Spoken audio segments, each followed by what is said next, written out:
क्या बन रहा है? ऑमलेट। ओह वाओ, मेरा फेवरेट। नहा लिया तुमने? हाँ। तो बाल तो सुखा लेती। वैसे गीले बालों में तुम बहुत सुंदर लगती हो। क्या फायदा दीदी, जिसे हमारी खूबसूरती की तारीफ करनी चाहिए वो तो हमेशा लैपटॉप में घुसे रहते हैं। उन्हें ना हमारी कदर है ना फिक्र है। ऐसा नहीं है चित्रा, अनंत भी क्या करे, उसकी बेचारी की जॉब ही ऐसी है। क्या क्या फायदा ऐसी जॉब का दीदी, जिसमें न टाइम हो न पैसा हो।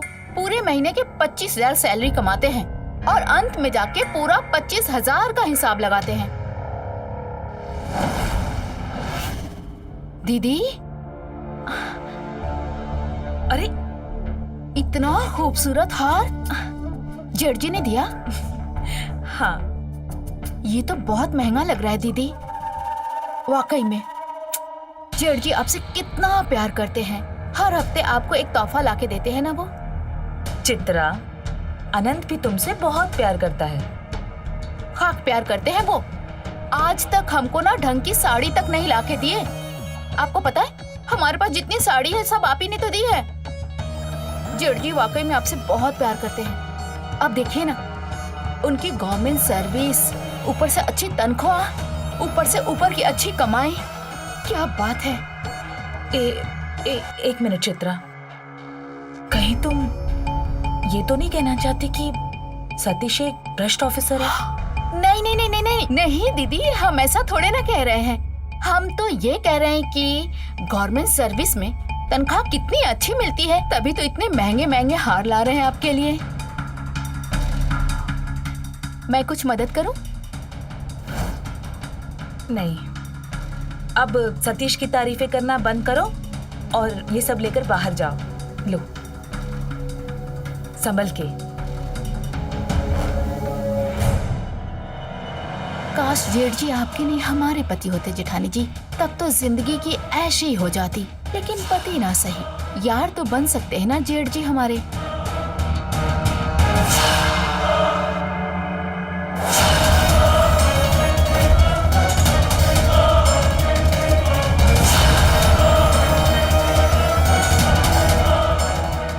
जेठ जी, आपके लिए जूस।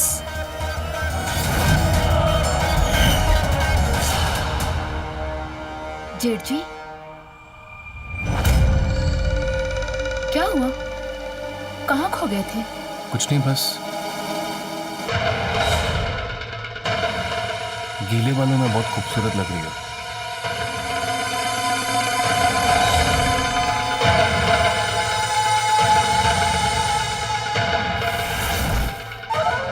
सॉरी, कुछ ज्यादा नहीं खो गए आप? ऐसा लग रहा है जैसे तुमने पानी की बूंदे नहीं, अंगार बरसाई हो मुझ पर। ओह, शायराना, क्या बात है। दीदी जी के लिए सोने का हार और हमारे लिए सिर्फ शायरी। किसने कहा कि सिर्फ दीदी के लिए? ये तुम्हारे लिए। क्या? ये सच में हमारे लिए? ये तो बहुत खूबसूरत है। सच ना? ये हमारे लिए है ना? अपनी दीदी को मत बताना। नहीं नहीं नहीं, भला हम क्यों बताएंगे? ये तो आपके और मेरे बीच में सीक्रेट रहेगा ना? वाकई में बहुत खूबसूरत है।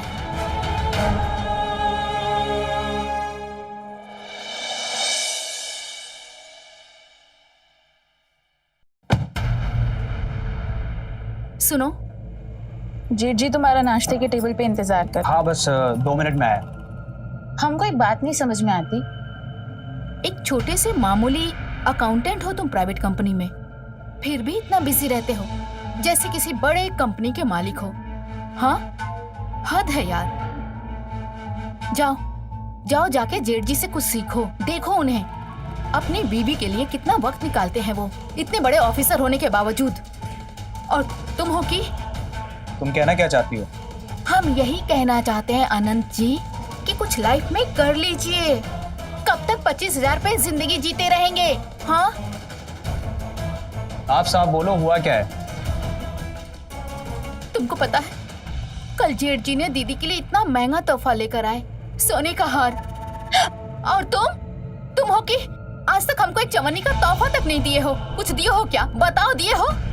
चित्रा, तुम मुझे थोड़ा सा वक्त दो, मेरा प्रमोशन होने वाला है, उसके बाद मैं भैया की तरह हर हफ्ते तुम्हें गिफ्ट ला के दूंगा। लाओगे ना तुम? लाओगे मसूर की दाल, मूंग की दाल, यही सब लाओगे हमारे लिए। अनंत, कभी खुद को देखा है मिरर में? आईने में खुद को देखा है कभी? थोड़ा सा भी चार्म नहीं है तुम्हारे में। छे, किस्मत हमारी ही फूट गई है। हमें तो अब लगता है कि हमने तुमसे शादी करके ही गलती कर दी।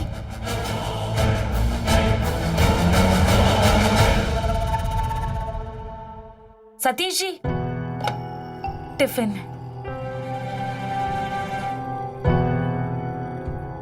आज टिफिन खा के आना, कल की तरह पूरा टिफिन घर पे वापस नहीं आना चाहिए।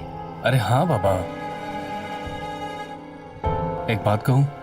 हाँ, थोड़ा सीखो चित्रा से।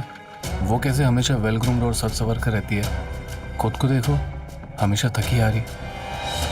वो इसीलिए क्योंकि मैं घर का सारा काम करती हूँ और वो महारानी दिन भर सजने संवरने में बिजी रहती है। अरे तुम गुस्सा क्यों हो रही हो? मैं तो बस यूं ही कह रहा हूँ कि एक पति को अपनी पत्नी को सजता संवरता हुआ देख के अच्छा लगता है। अच्छा, चलता हूँ। गाड़ी थोड़ा तरीके से चलाना, आजकल बहुत रैश ड्राइविंग कर रहे हो। भैया मैं तो सही से ही चलाता हूँ। एक तो तुम किसी की सुनते नहीं हो, मैं तो सोच रहा हूँ ऑफिस से गाड़ी मंगवा लिया करो, कम से कम ड्राइवर बात तो सुनेगा मेरी।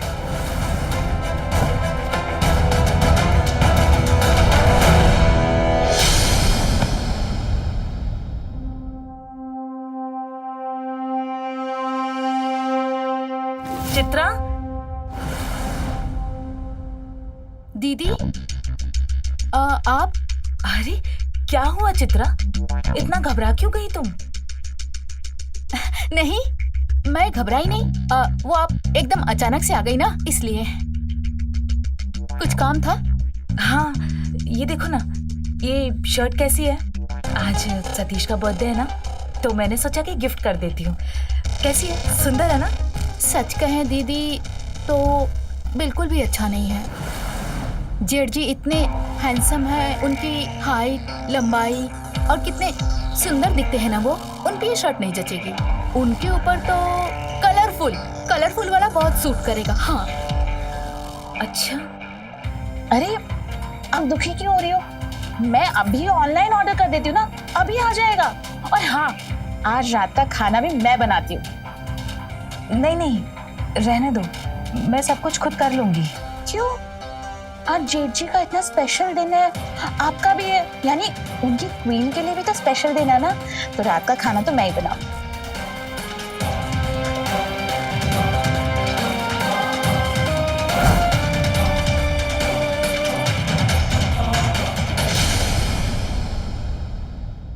क्या बात है, आज बर्थडे बॉय बहुत स्मार्ट लग रहे हैं। Thank you. और तुम्हारे कान के झुमके बड़े प्यारे लग रहे हैं। Thank you. Happy birthday to you, happy birthday to you, happy birthday भैया। Thank you Anant. Wow, cake तो बहुत बढ़िया है। चलिए अब केक काट भी लीजिए। जरूर। अरे एक मिनट, बहुत जरूरी काम है। ये बताओ कि इन दोनों शर्ट्स में से आपको ज्यादा कौन सी अच्छी लगी? ये वाली। देखा, मैंने कहा था ना दीदी कि जेठ जी को सिर्फ मेरी चूज की हुई शर्ट पसंद आएगी, क्योंकि मुझे उनकी चॉइस पता है। लेकिन आप हैं कि मानती नहीं। चलिए अब केक कट किया जाए। Sure. Happy birthday to you, happy birthday to you, happy birthday dear जेठ जी, हैप्पी बर्थडे टू यू। ये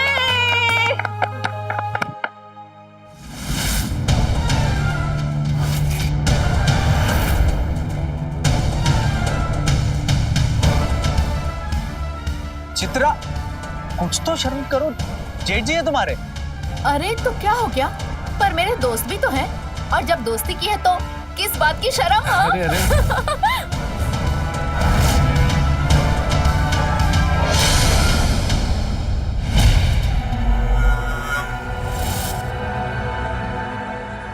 यहाँ आप? हाँ वो केक साफ करने आया था। मेरे वॉशरूम में पानी नहीं है और मुझे काफ़ी इरिटेशन हो रही है, तो अच्छा, आइए।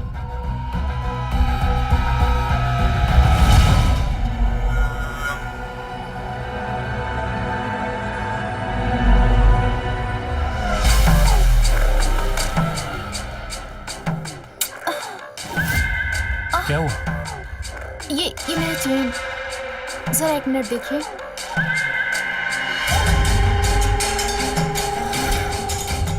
मेरा चेन भी आपके जितना मुझे सताता है।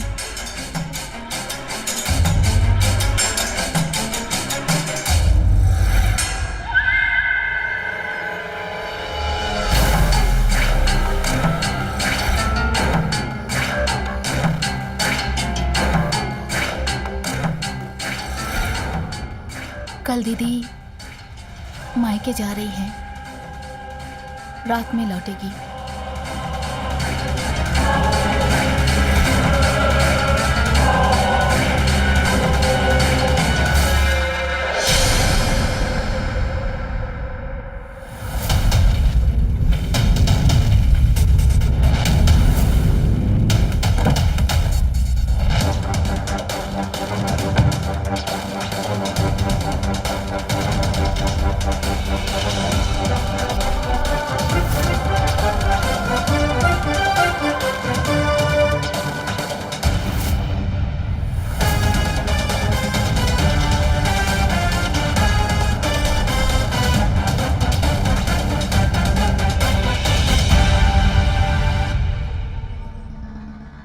क्या हुआ?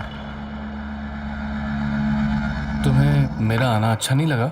मैंने ऑफिस से छुट्टी तुम्हारे लिए ही ली है। कुछ नहीं, बस हमारी किस्मत पे हमको रोना आ रहा है। देखिए ना, दीदी कितनी खुशनसीब है ना कि उन्हें आप जैसा पति मिला जो उनसे बहुत प्यार करता है, उनकी बहुत कदर करता है। आप तो हर हफ्ते दीदी के लिए कुछ न कुछ लेकर आते हैं, उन्हें महंगे महंगे तोहफे देते हैं, और एक हमारा पति तोहफा तो दूर की बात, वो हमें टाइम तक नहीं देता है। ऑफिस में ओवर टाइम करते हैं, ऊपर से सैलरी सिर्फ 25,000 रुपए। वो कॉर्पोरेट में जॉब करता है, वहाँ ऐसे ही ओवर टाइम चलता है। पर हमारी लाइफ का क्या? हाँ, हमारी जिंदगी तो बर्बाद हो रही है ना। क्या हमारे कोई अरमान नहीं, हमारी कोई ख्वाहिश नहीं है क्या? उसका क्या होगा? उसके लिए मैं हूं ना, मैं पूरे करूंगा तुम्हारे अरमान और तुम्हारी ख्वाहिशें।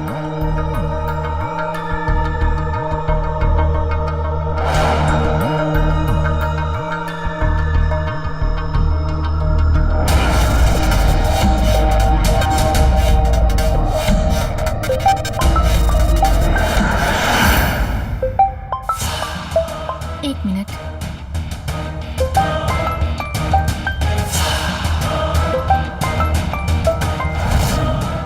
ये आदमी भी ना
हमें पक्का यकीन है इनकी और चित्रा के बीच में कुछ तो चक्कर चल रहा है। हम कुछ भी बर्दाश्त कर सकते हैं, लेकिन पति की बेवफाई नहीं।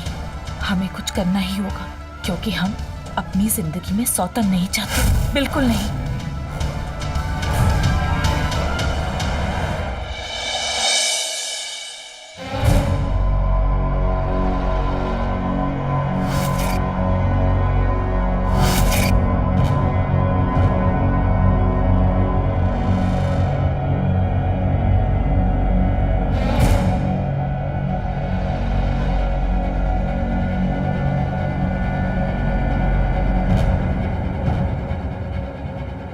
क्या हुआ? आजकल तुम्हारा मूड बड़ा खराब लग रहा है। सतीश जी, मुझे आपसे कुछ बात करनी है। बोलो।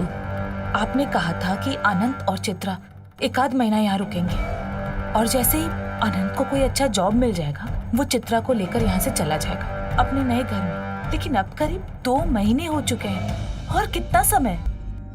तो क्या हो गया कमला?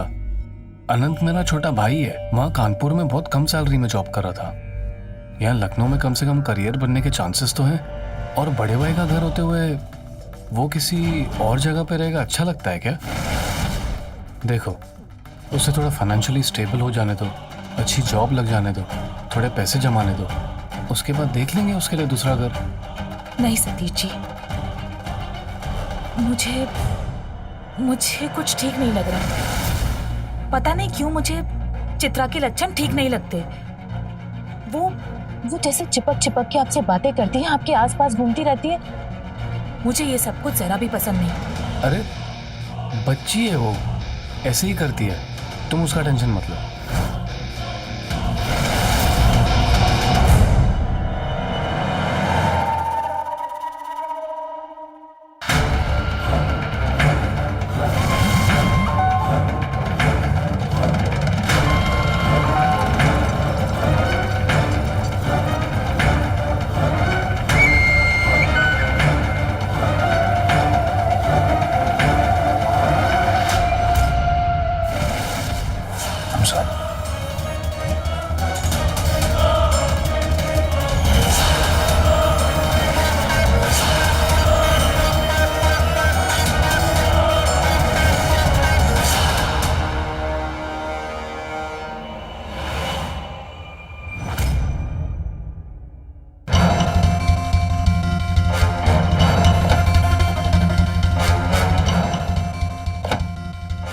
अनंत, मैं कुछ भूल गया हूँ, तुम गाड़ी निकालो।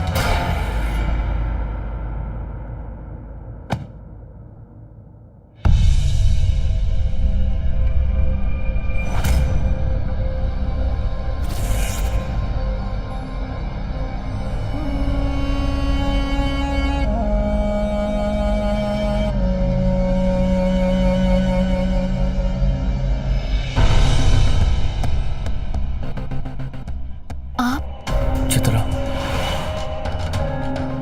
अब मैं तुम्हारे बिना नहीं रह सकता। सुनिए, दीदी आज दोपहर में डॉक्टर के पास जा रही हैं, 3:30 बजे।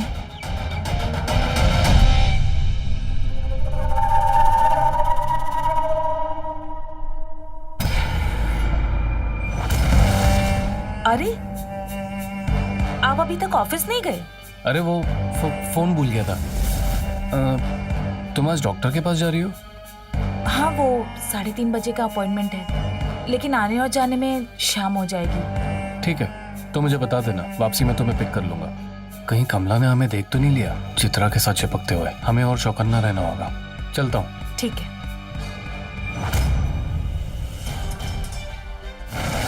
लेकिन इन्हें कैसे पता चला कि मैं डॉक्टर के पास जा रही हूँ? मैंने तो इन्हें बताया ही नहीं था।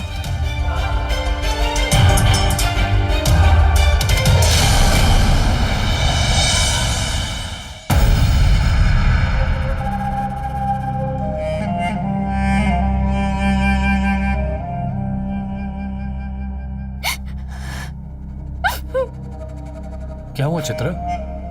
सतीश, मैं आपके बगैर नहीं रह सकती अब। मैं सच कह रही हूँ सतीश, मैं सच्ची आपके बगैर नहीं रह सकती अब।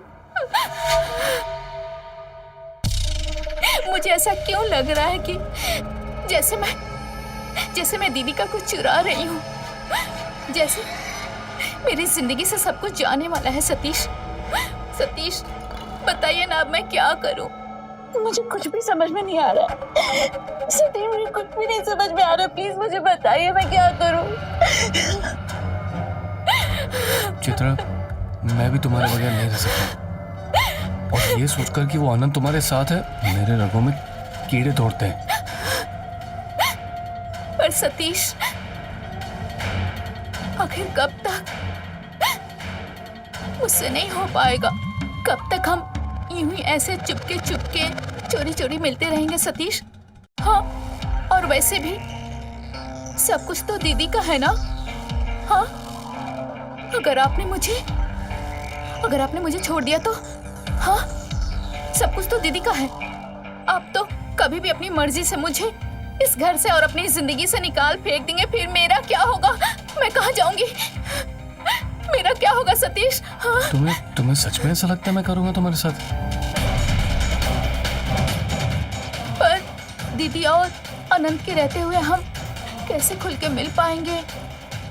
हम तो खुल के जी भी नहीं पाएंगे। मैं तुम्हें पाने के लिए कुछ भी कर सकता हूँ। सच्ची ना? हाँ चित्रा।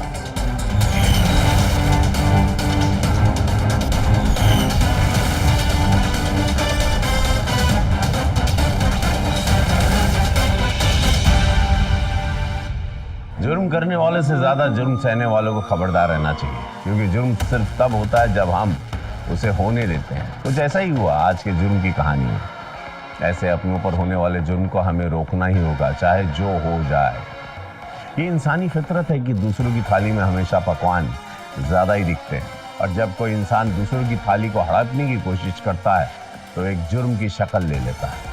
नमस्कार, मैं हूं रवि किशन। क्राइम फाइल्स के एक और जुर्म की कहानी लेकर फिर आपके सामने हाजिर हूं।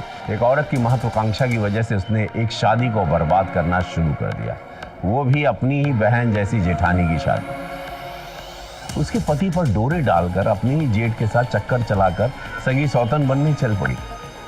क्या होता है जब रिश्ते तार-तार हो जाते हैं? आइए देखते हैं इस सगी सौतन के जुर्म की दास्तान कौन सा भयानक मोड़ लेती है। आइए।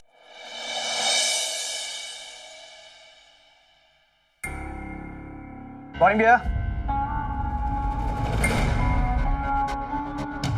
भैया, आप लोगों का बढ़िया।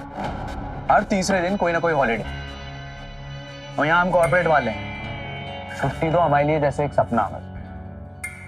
सरकारी नौकरी पाने के लिए कितनी जुत्तियां कसनी पड़ती है पता है?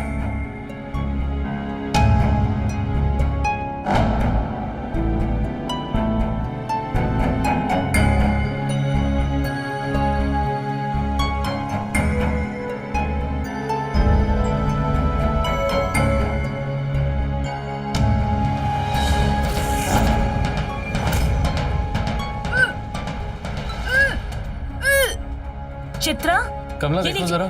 चित्रा, बैठो बैठो, वो देख लेगी। चित्रा,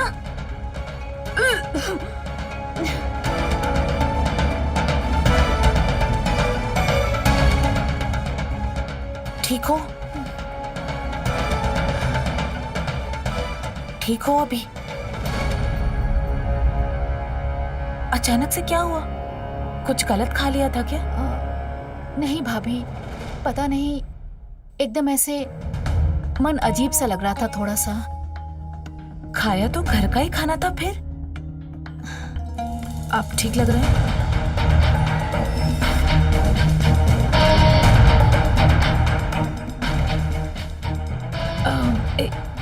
एक मिनट, खट्टा वट्टा खाने का मन तो नहीं कर रहा है? हाँ, कर रहा है? चलो फिर, ये तो खुशखबरी है।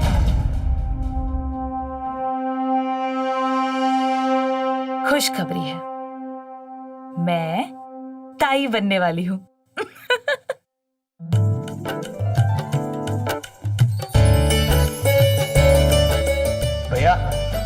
मुबारकबाद तो दे दो।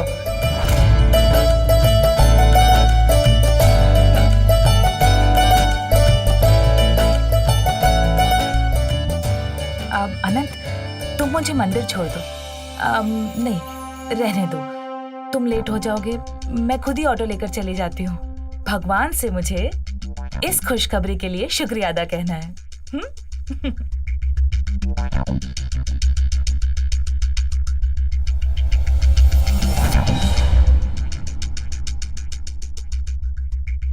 चले? चलो, अनंत आते वक्त मिठाई जरूर ले लेना। वापस बधाई। बाय भैया। बाय चित्रा, आता हूँ। हाँ, अपना ख्याल रखना।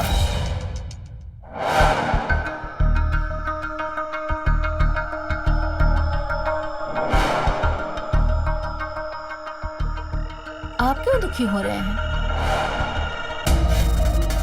क्या सुनना चाहती हो? अरे, ये तो खुशखबरी है ना कि हम माँ बनने वाले हैं। होगी तुम्हारे लिए।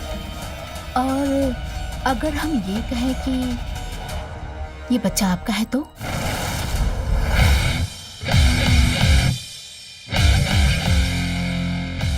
सच चित्रा?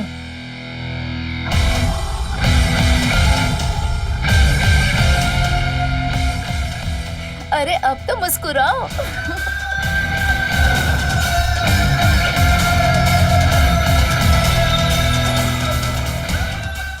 पापा बनने का सुख अपने हाथ से जाने नहीं दे सकता मैं। इसीलिए मुझे कमला और अनंत को रास्ते से हटाना पड़ेगा, ताकि मैं और चित्रा हंसी खुशी रह सके अपने बच्चे के साथ उम्र भर। और अनंत की मौत तो आज ही रात करवा के रहूंगा मैं।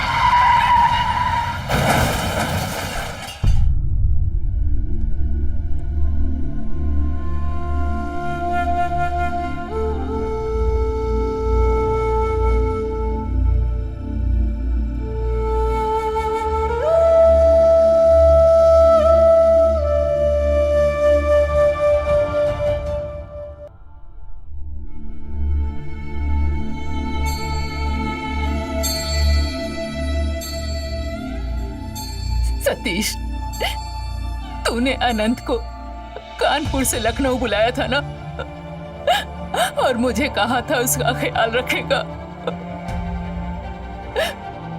फिर ये कैसे हो गया बेटा?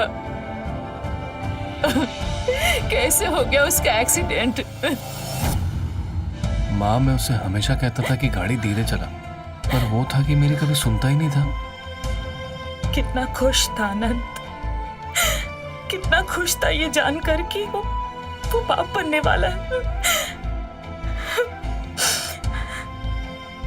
अभी 6 महीने भी नहीं हुए थे इनकी शादी को, और ये बेचारी चित्रा विधवा हो गई। अब इसका ध्यान कौन रखेगा? माँ, आप चिंता मत करो, मैं हूं ना।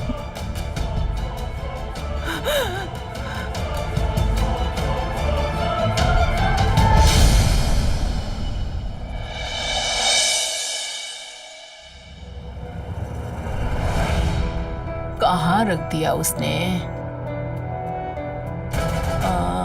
इसमें भी नहीं है। कहाँ रख के गई ये? कमला, कमला।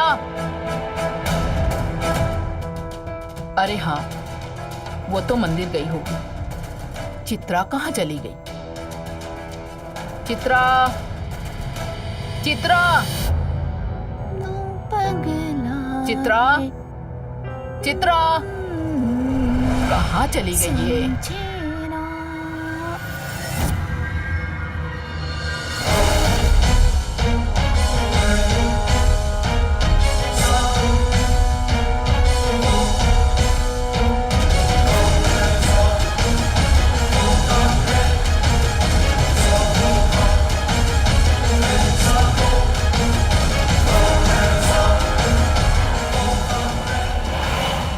अभी 15 दिन भी नहीं हुए इसके पति को मरे हुए, और ये नीलज नाच रही है।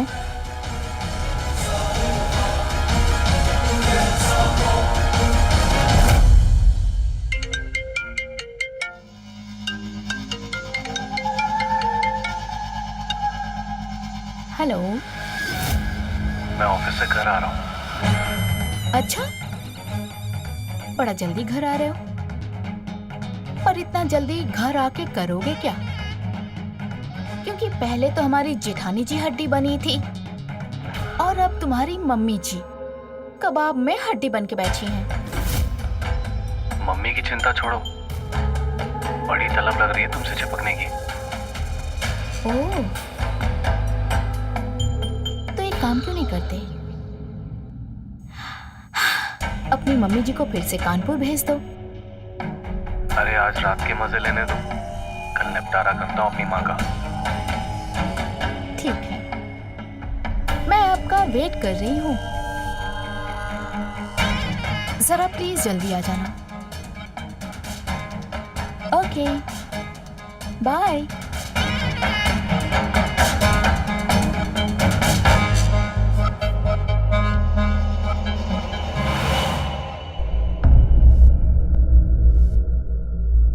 माँ, हाँ कुछ परेशान लग रही हो? देखो सतीश, मुझे कुछ ठीक नहीं लग रहा है। अभी अनंत को गए हुए 15 दिन हुए और चित्रा हंसी ठिठोली कर रही है। माँ मैं समझता हूँ,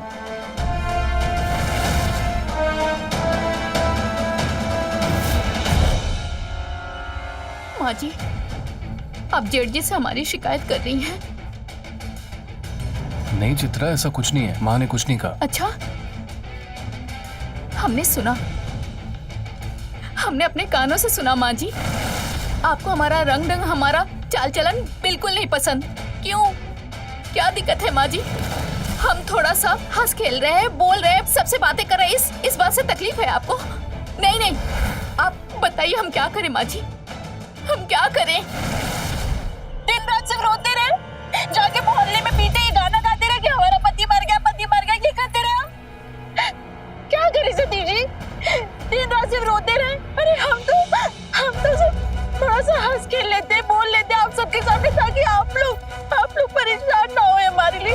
और आप चित्रा तुम माँ जी, प्लीज रोना बंद करो। माँ ने नहीं ऐसा कुछ नहीं सतीश जी, कहा। नहीं, हम कल से सिर्फ रोते रहेंगे, ठीक है? हम कल से किसी से कोई बात नहीं करेंगे, हम सिर्फ रोते रहेंगे कि हमारा पति मर गया। चित्रा प्लीज रोना बंद करो।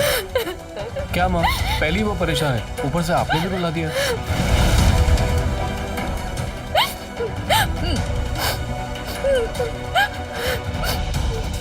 हमें माँ को कल के कल ही महीने के घर के खर्चे के पैसे ना भेजने की धमकी देकर यहाँ से कानपुर भेजना पड़ेगा, क्योंकि मैं नहीं चाहता कि मेरे और चित्रा की मोहब्बत के बीच में कोई आए।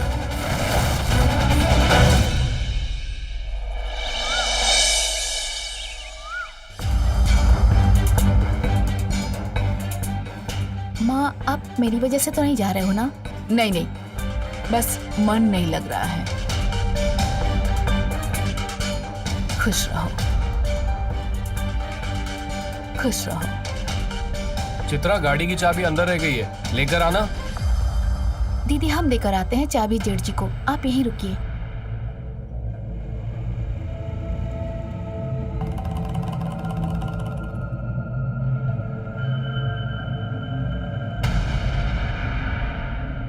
सुनो, मैं तुम्हारी सास हूं, वो मेरा बेटा है, तुम मेरी बहू हो। वो भी मेरी बहू है। लेकिन एक औरत होने के नाते मैं तुम्हें बता दूं, कब कौन सी सगी औरत सौतन बन जाए पता नहीं चलता। इसलिए अपने घर को संभाल ले, दरारें पड़ने से पहले।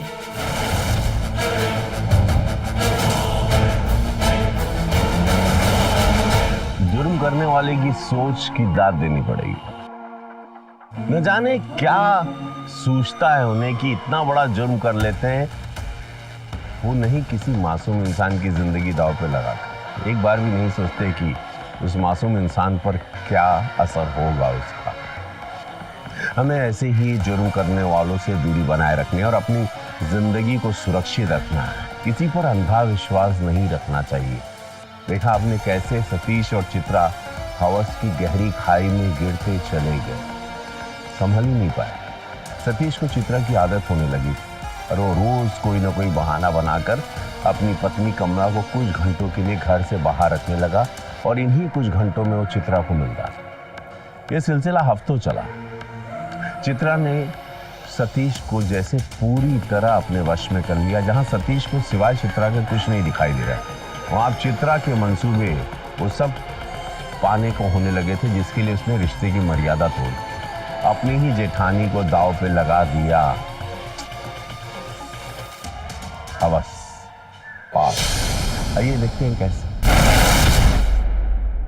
गाड़ी के पीछे के दोनों बैक टायर पंचर है। अब क्या होगा? माँ को स्टेशन जाने में देरी हो जाएगी तो? अरे रिक्शा में छोड़ देंगे। आओ माँ।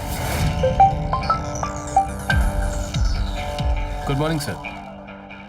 मैं बस ऑफिस के लिए निकल ही रहा था। एक्चुअली माँ को स्टेशन छोड़ने जा रहा हूँ। बताइए ना, कुछ अर्जेंट? ठीक है, मैं देखता हूँ।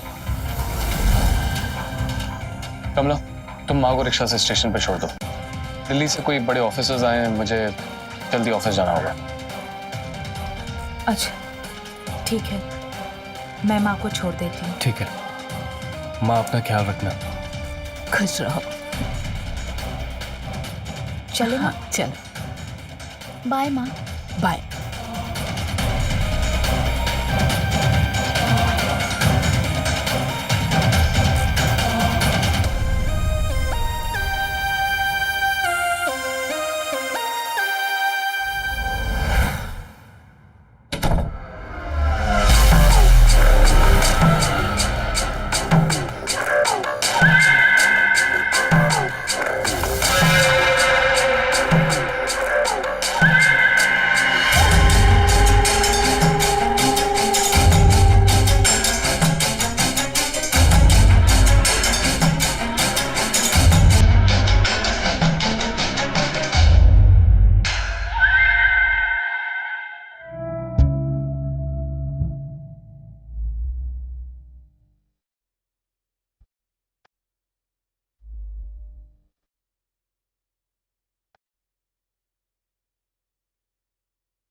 ये क्या हो रहा है यहाँ?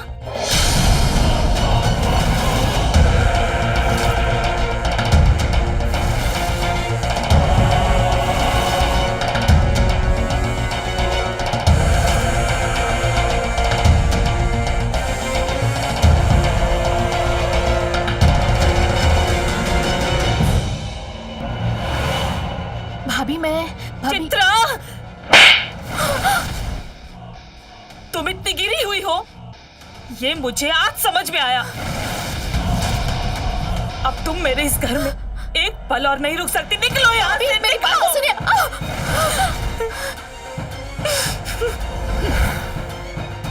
घर से मैं नहीं, तुम जाओगी। हाँ कमला, मैं चित्रा से प्यार करता हूँ और उसके बगैर नहीं रह सकता हूँ। ये आप क्या कह रहे हैं? आपको समझ में आ रही है कोई बात? हाँ, मैं जानता हूँ मैं क्या कह रहा हूँ। मैं उससे प्यार करता हूँ। मुझे चित्रा की आदत हो गई है, वो हर दम मेरे सर पर नशे की तरह सवार रहती है।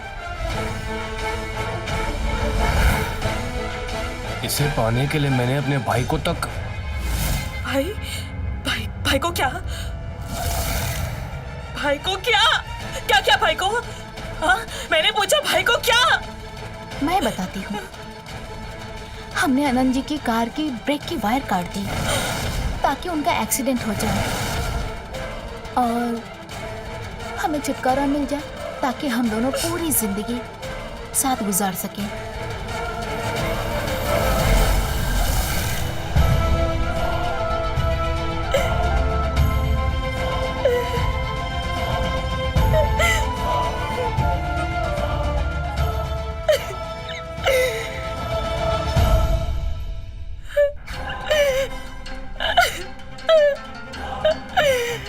अब मरने के लिए तैयार हो जाओ।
रुक जा सतीश, हट।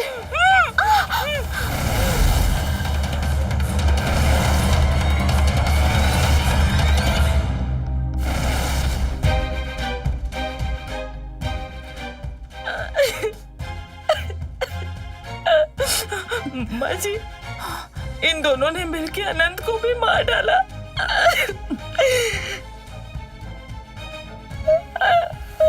अगर मुझे पता होता कि मेरी कोख से तू जैसा राक्षस पैदा होगा, मैं तुझे पैदा ही नहीं होने देती। संभाल लिए आप। सही समय पर आपने पुलिस को फोन करके कानून का साथ दिया आपने।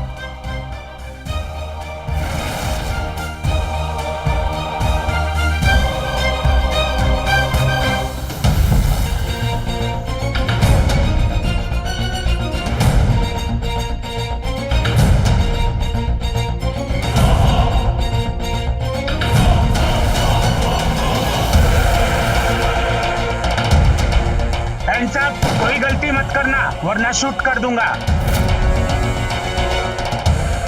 ले चलो सबको।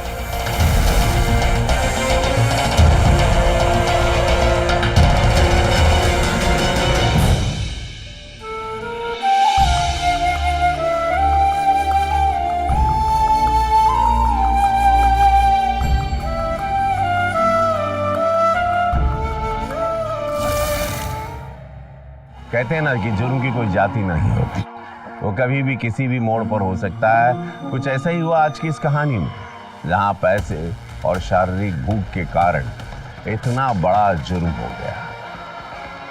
सतीश ने अपनी हवस के कारण अपने छोटे भाई की हत्या कर दी। अगर समय रहते सतीश ने अपनी विकृति पर काबू पा लिया होता तो शायद वो जुर्म करने से बच जाता। चित्रा एक अच्छा जीवन जी सकती थी अगर वो अपनी महत्वाकांक्षाओं की गुलाम बनकर ना रह जाती और अपनी शादीशुदा जिंदगी को समझने की कोशिश करती, बस सिर्फ इसीलिए क्योंकि उसका पति उसका जेठ जैसा हैंडसम या अच्छा नहीं दिखता था। उसने इतना बड़ा जुर्म कर दिया। याद रखिए, हमारा समाज कुछ मर्यादाओं के धागों से बंधा हुआ है, ये भारत, और जब तक हम इन धागों का सम्मान करते हैं हमारा जीवन सुखमय रहता है। और इसी बातों को आपके पास छोड़कर अब लेता हूं आपसे अलविदा। फिर मिलूंगा क्राइम फाइल्स के अगले एपिसोड में क्राइम की नई कहानी लेकर। तब तक रहें खबरदार, बने होशियार, देखते रहें मेरे साथ क्राइम फाइल। जय हिंद, भारत माता की जय।